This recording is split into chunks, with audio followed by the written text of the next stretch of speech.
اور فطرت الہندوستان کے ساتھ ہے، یعنی BLA کے ساتھ، مجید گروپ کے ساتھ۔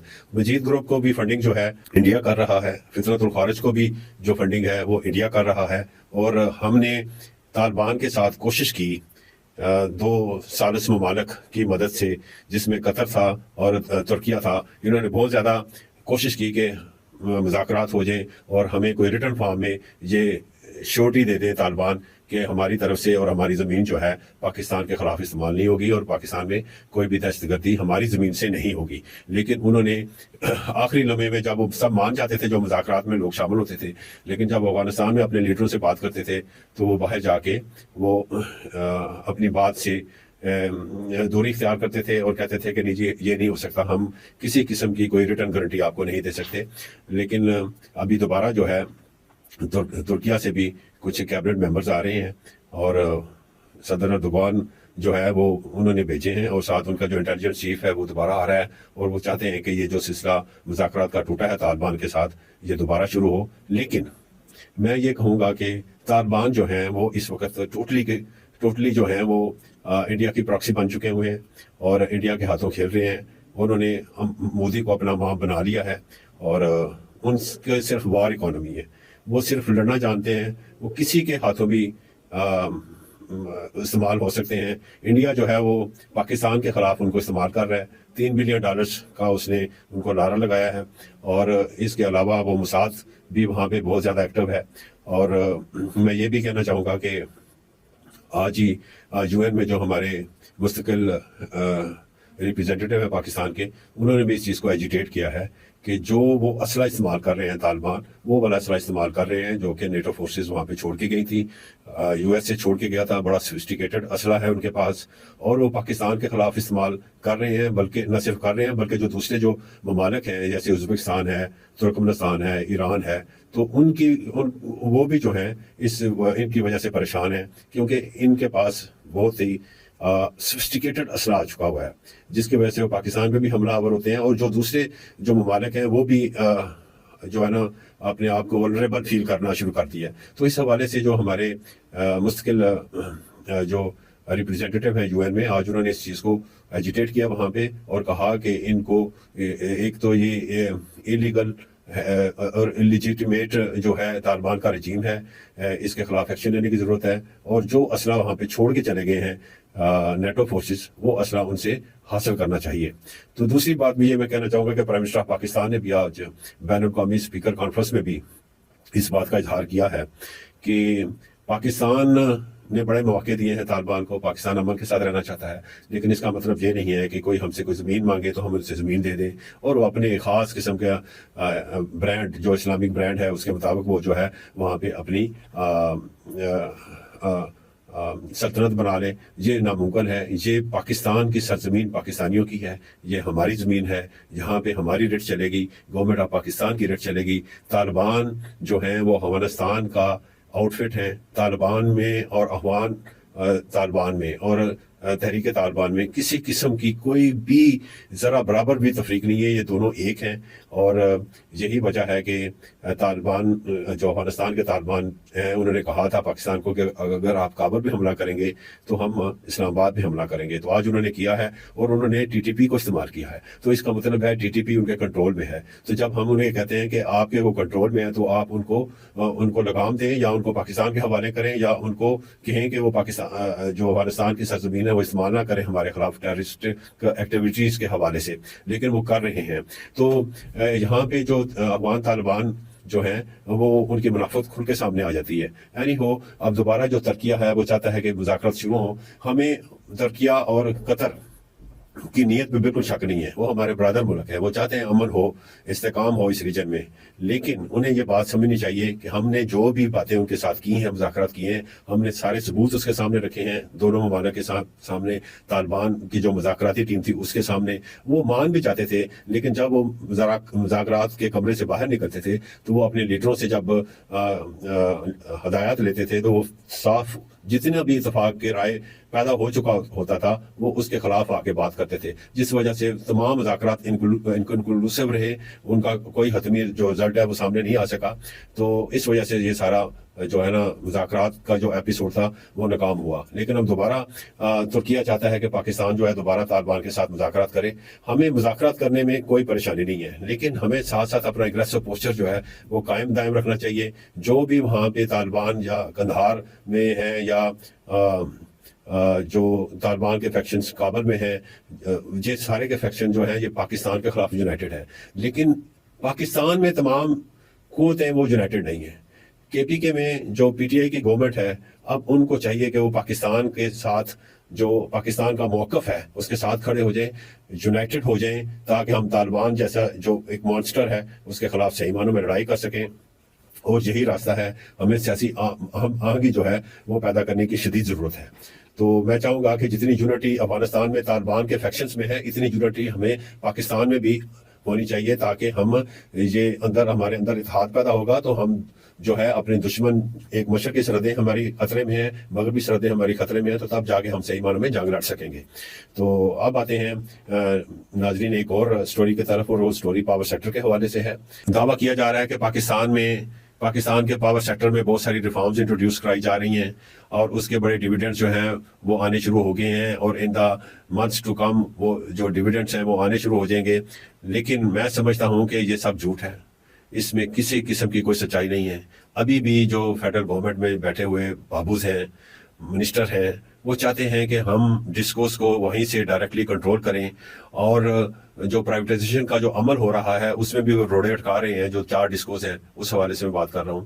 تو یہ صاف ظاہر ہوتا ہے کہ کتنا زیادہ جو بابوز ہیں وہ اپنی گرپ قائم رکھنا چاہتے ہیں، اور وہ کسی طور پہ بھی اپنے اختیارات نہیں چھوڑنا چاہتے. اور ڈسکورس کو ویسے کہتے ہیں کہ ہم نے فائنینشیل اٹانومی دے دی ہے، بورڈ آف ڈائریکٹرز بنا دیے ہیں، ہم نے ان کو جو ہے کی پرفارمنس انڈیکیٹرز ان کو دے دیے ہیں. بورڈ جانے تو ڈسکورس کی مینجمنٹ جانے، ہمارا اس سے کوئی تعلق نہیں ہے. یہ سب جھوٹ ہے. ناظرین، میں آپ سے سٹوری شیئر نہیں کر رہا، سٹوری غلط بھی ہو سکتی ہے، لیکن یہ میں ہارڈ ریالٹی جو ہے وہ آپ کے ساتھ شیئر کر رہا ہوں، جس کے مطابق پاور ڈویژن نے اپنی کلچز کو مضبوط رکھنے کے لیے، ڈسکورس پہ کنٹرول کو قائم رکھنے کے لیے ایک ادارہ قائم کیا جس کا نام ہے پاور پلاننگ مانیٹرنگ کمپنی، یعنی PPMC. اس کو انہوں نے قائم کیا جولائی 2025 میں، کیبنٹ سے اپروول لی، اور ایک SRO کے تحت اس ادارے کو قائم کیا. مزے کی بات یہ ہے کہ SRO جو ہے وہ کیبنٹ ڈویژن نے جاری کرنا ہوتا ہے. جب کیبنٹ جو فیڈرل کیبنٹ جب کوئی بھی فیصلہ کرتی ہے تو کیبنٹ ڈویژن نے SRO جاری کرنا ہوتا ہے. اس SRO کی مدد سے یا اس کی بنیاد پر پھر وہ ادارہ قائم کیا جاتا ہے. لیکن یہاں پہ کہانی کچھ اس طرح سے ہے کہ پاور ڈویژن نے SRO اپنے طور پہ جاری کیا، اور پھر ایک ادارہ قائم کر دیا، کمپنی بنا دی، پوری کی پوری PPMC کمپنی بنا دی. اور وہ PPMC جو ہے بظاہر یہ انہوں نے پیپکو کے جگہ پہ بنائی ہے. پیپکو جو تھا اس کے خلاف جو ہماری انویسٹمنٹ جو انٹرنیشنل فائنینشیل انسٹیٹیوشنز ہیں، ورلڈ بینک ہے، IMF ہے، انہوں نے بہت بار کہا کہ اس ادارے کو ختم کر دیا جائے. انہوں نے وہ ادارہ ختم کر دیا، لیکن اس کی جگہ PPMC بنا دی گئی. اب PPMC میں ناظرین جو ہے PPMC اس وقت ڈائریکٹ جو ہے وہ ڈسکورس سے پیسے لے رہی ہے، مینیجنگ فی کے طور پر لے رہی ہے. اور انہوں نے جو فرسٹ کوارٹر ہے، یہ جو جولائی اور سپٹمبر کا، جولائی سے لے کر سپٹمبر 2025 کا جو فرسٹ جو یہ کوارٹر ہے، اس میں انہوں نے 209 ملین روپیز جو ہیں وہ چارج کیے ہیں ڈسکورس سے. تو وہ تقریباً بنتا ہے 0.053% of the distribution margin of the discourse. تو ڈسٹریبیوشن مارجن جو تھا وہ تقریباً 360 بلین روپیز ہے تمام ڈسکورس کا. تو اس میں سے 209 ملین روپیز انہوں نے مینیجنگ فی کے طور پہ، جگہ ٹیکس کے طور پہ PPMC نے ڈسکورس سے لی ہے. اب بات یہ ہے کہ جب ملٹی ایئر ٹیرف کی جو پروسیڈنگز نیپرا میں چل رہی تھی، تو پیسکو نے اور بھی 1-2 ڈسکورس ہیں، انہوں نے بھی یہ مینشن کیا کہ سر ہم جو ہیں PPMC کو بھی پیسے دے رہے ہیں، اور وہ ہم سے مینیجنگ فی لے رہی ہے، اور مینیجنگ فی جو ہے وہ کافی زیادہ ہے. تو ہم چاہتے ہیں کہ وہ بھی آپ ٹیرف میں کسی طریقے سے بلٹ ان کریں جو اینڈ کنزیومر کا ٹیرف ہے. تو آپ جانتے ہیں ناظرین کہ وہ جو PPMC ہے جو ان سے مینیجنگ فی جگہ ٹیکس کے طور پہ لے رہی ہے، اور جس میں نیپرا کی کسی قسم کی کوئی اپروول نہیں ہے اور نہ ہی انہوں نے کوئی سروس لیول کا ایگریمنٹ کیا ہوا ہے ڈسکوس کے ساتھ. یعنی یہ اپنے طور پہ ہی ان سے لے رہے ہیں مینیجنگ فیس کے طور پہ. کیا مینیج کر رہے ہیں یہ سمجھ نہیں آتی, کیا پالیسی بناتے ہیں, ان کا کوئی کام نہیں ہے. تو کہنے کا مطلب یہ ہے کہ ٹو مینیج دی ڈسکوس اس کی یہ فیس لے رہے ہیں. تو جب آپ مینیج کرتے ہیں تو اس کا مطلب ہے ابھی بھی ڈائریکٹ انٹرونشن آپ کر رہے ہیں. اور جب یہ فیڈرل گورنمنٹ کلیم کرتی ہے کہ ہم نے ڈسکوس کو انڈیپینڈنٹ کر دیا ہے, ان کو فائنینشیل اٹانومی دے دی ہے, ان کا بورڈ آف ڈائریکٹر جو ہے وہ الگ کر دیے ہیں, وہی بااختیار ہیں, تو پھر بھی یہ ڈائریکٹلی مینیج کر رہی ہیں, تو اس کا مطلب ہے ان کی ڈائریکٹ انٹرونشنس ہیں. نہ صرف یہ مینیج کرتی ہیں, انٹرونشنس کرتی ہیں, بلکہ ان سے مینیجنگ فیس بھی لے رہی ہیں. تو مینیجنگ فیس جو ان کو مینیج کرنے کی جو فی ہے وہ انہوں نے جو اس کوارٹر میں لی ہے وہ 209 ملین روپیز لی ہے. اگر ہم اسی کو بینچ مارک بنا لیں پہلے کوارٹر کو تو 4 کوارٹر میں یہ 836 ملین روپیز بنتے ہیں. تو یہ تقریباً 23 پیسے کا 83 پیسے کا امپیکٹ آتا ہے. تو یعنی کلوز ٹو 1 بلین روپیز بن جاتا ہے 1 ارب روپے کے. تو اگر 1 ارب روپے کا امپیکٹ آئے گا ڈسکوس سے تو وہ بہت پیسہ ہے جو سالانہ وہ ان کو دیں گے. تو یہ وہ چاہتی ہیں کہ ڈسکوس چاہتی ہیں کہ یہ جو پی پی ایم سی ہم سے پیسے لے رہی ہے یہ ٹیرا میں انکلوڈ کیا جائے. اس پہ نیپرا جو ہے وہ سیکھ پا ہو گیا. انہوں نے کہا کہ سب سے پہلے یہ بتائیں کہ پی پی ایم سی جو پیسے لے رہی ہے آپ سے وہ کس قانون کے تحت لے رہی ہے. وہ آپ سے لے ہی نہیں سکتی جب تک ریگولیٹر جو ہے یعنی نیپرا جو ہے وہ اس کو اپروو نہ کرے. تو اس کا مطلب یہ ہے کہ یہ ہٹ درمی سے پیسے لے رہے ہیں جو کہ یہ پیسے نہیں لے سکتے تھے. اور ان کی جو ڈائریکٹ انٹرونشنس ہیں وہ بھی ثابت ہوتی ہیں. پی پی ایم سی جب مینیجنگ فی لے رہی ہے تو اس کا مطلب یہ ہے کہ وہ ڈسکوس کو مینیج کر رہی ہے. تو اس کا مطلب یہ ہے کہ جو بھی ریفارمز کا یہ نعرہ گورنمنٹ آف پاکستان لگا رہی ہے یہ سب جھوٹ ہے. اس کا حقیقت سے کوئی تعلق نہیں ہے. کوئی ریفارمز نہیں ہو رہی, نہ انہوں نے ڈسکوس کو اٹانومی دی ہے, نہ انہوں نے بورڈ آف ڈائریکٹرز کو بااختیار کیا ہے, بلکہ یہ ابھی بھی پاور ڈومین سے پی پی ایم سی کے تھرو یہ ابھی بھی ڈسکوس کے تمام معاملات کو چلا رہے ہیں, اس کی نگرانی کر رہے ہیں, اس کے تمام اور ریکوائرڈ انٹرونشنز بھی کرتے رہتے ہیں. تو میں نے یہ بتانا تھا کہ ہنوز دلی دورست ابھی تک جو ریفارمز ہیں اس کا صرف دعویٰ ہے, اس کا حقیقت سے کوئی تعلق نہیں ہے. تو ناظرین یہی تھی آج کی اسٹوریاں.